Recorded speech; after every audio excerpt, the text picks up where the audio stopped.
anti-piracy system so strong it affects FPS, so complicated it took a psychotic cult leader to crack it. This is the story of the rise and the upcoming fall of Denuvo. Analysts estimate that piracy cost the gaming industry around $1.2 billion in revenue. Pirates were able to crack games within days, if not hours, of a game's launch. Companies tried to stop pirates, but to no avail.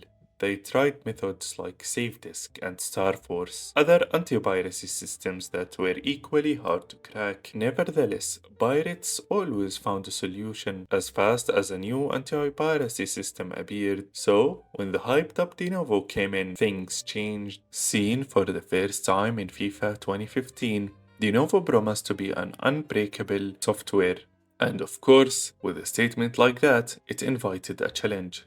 In less than 3 months, 3DM, a Chinese wares group, breached Denuvo, cracking FIFA 15, Dragon Age, and Lords of the Fallen. Even though it took longer than expected, the protection was still broken. Denuvo responded to the crack by saying that every protected game eventually gets cracked, and that most games sell most of their copies in the first 1 month of release. After this, the next anticipated game was Just Cause 3. Released with Denuvo protection, 3DM took the challenge once again, but this time they failed. They eventually gave up, saying that due to Denuvo, there would be soon no free games to play in the world. 3DM then stopped attempting to pirate anything for a year, trying to see if piracy actually affected the game's sales.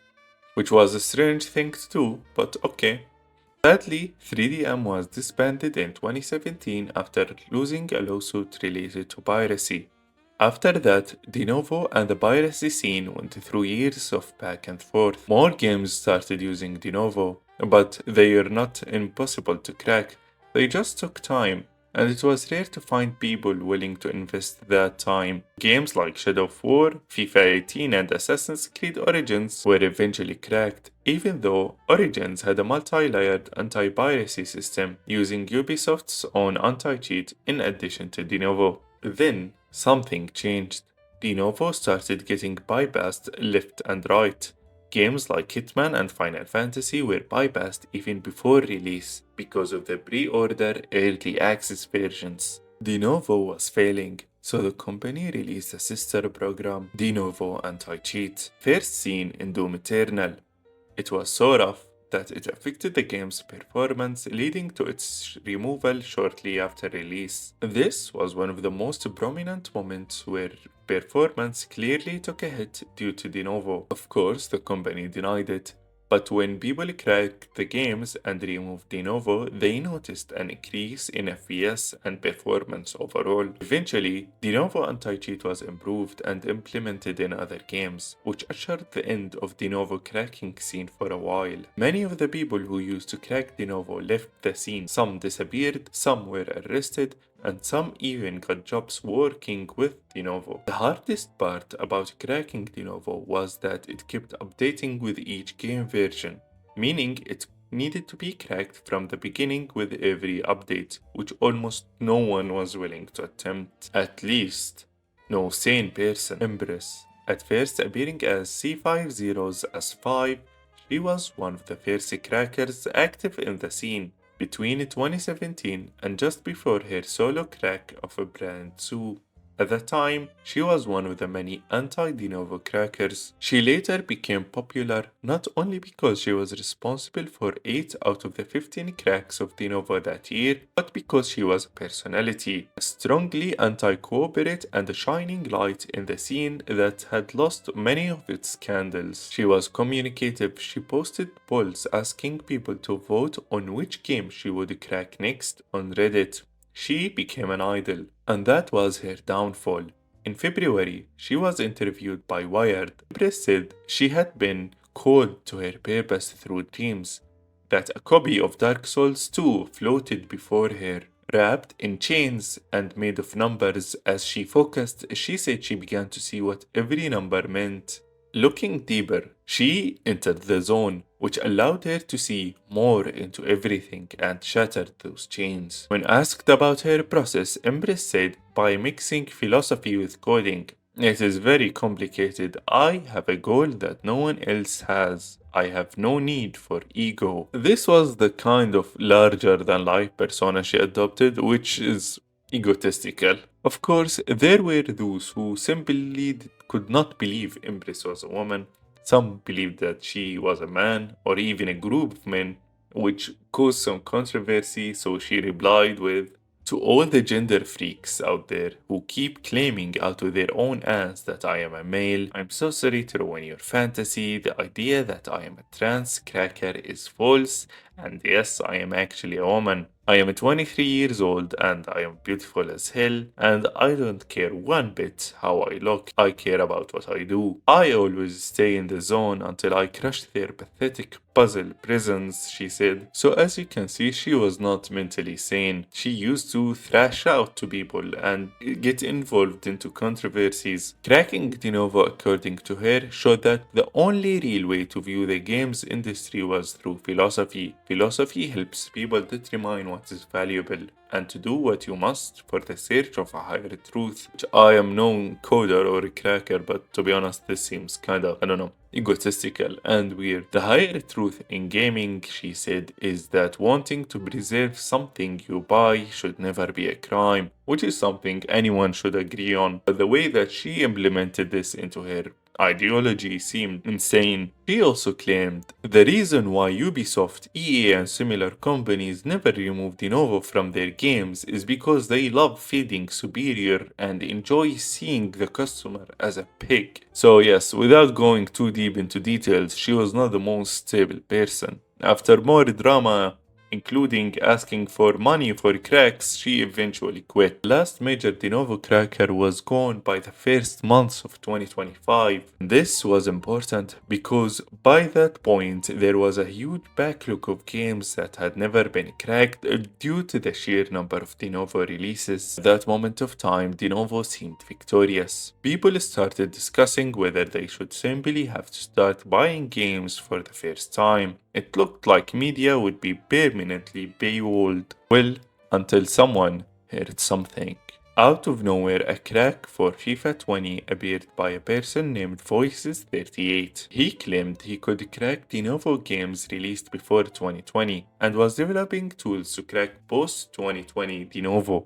Quickly became a beloved figure in the scene. None of the drama of Empress, but all of the cracking people needed. To this day, Voices38 is still working through the backlog of Denuvo games starting from 2020 onward. However, this method still faces the same weaknesses as Empress, so while admired, it was not a full solution. Taking a detour in the cracking scene, there was something called offline activation. Offline game activation refers to gaining access to a personal account with a purchased license of a game without the need for online connections to server. This means that the internet connection can be turned off. With this rejuvenated scene, the death of Denuvo was being created. It was just a matter of time for someone to come up and fix Denuvo for one last time. A traditional crack removes or bypasses Denuvo directly in the game files. It disables checks like offline and online validation,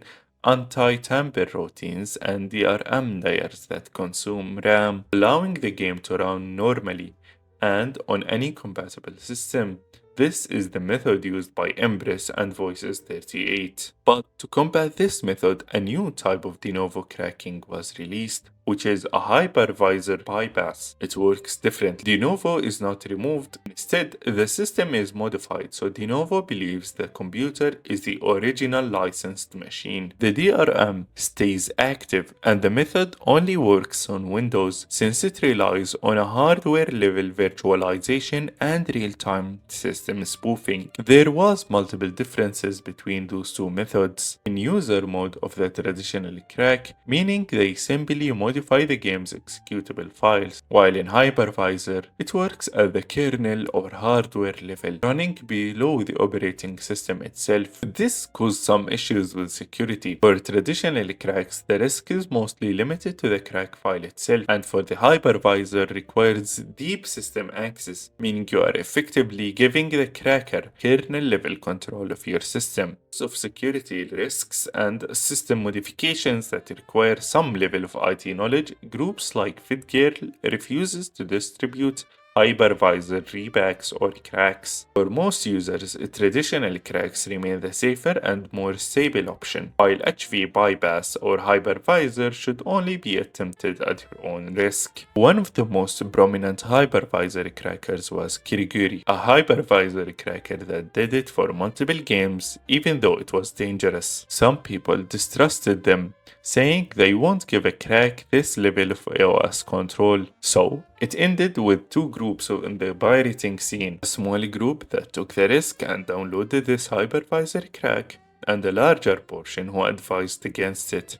And this was till yesterday. And the reason I made this video, Kiriguri posted this. Well, Kiriguri announced that a new patched method for the hypervisor crack allowed the user to use this method without giving it an access to the OS system, allowing you to keep your system secure while using Hypervisor.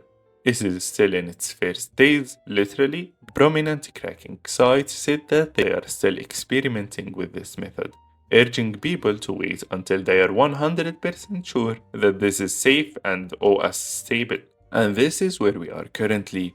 People are currently using this method to crack Resident Evil 9, and as I can see on subreddits for cracking community, there is not many downsides for this other than turning off the driver integrity, which is mostly turned off for most PCs. To be honest, I am happy that the scene has came this far, but I am almost sure that Denuvo will respond to this crack. If not in their current iterations, there will be a future update. With games such as Crimson Desert, which are anticipated to have Denuvo. Nevertheless, if this method is potent, all Denuvo games pre-January 2026 are officially cracked. And by this, we reach the end of the video. I rarely do anything like this, but I wanted to report on this. And if you are interested in video games and the news like this, please subscribe. I apologize if I did any mistake while reporting, and I'm sorry, and most importantly, thanks for watching.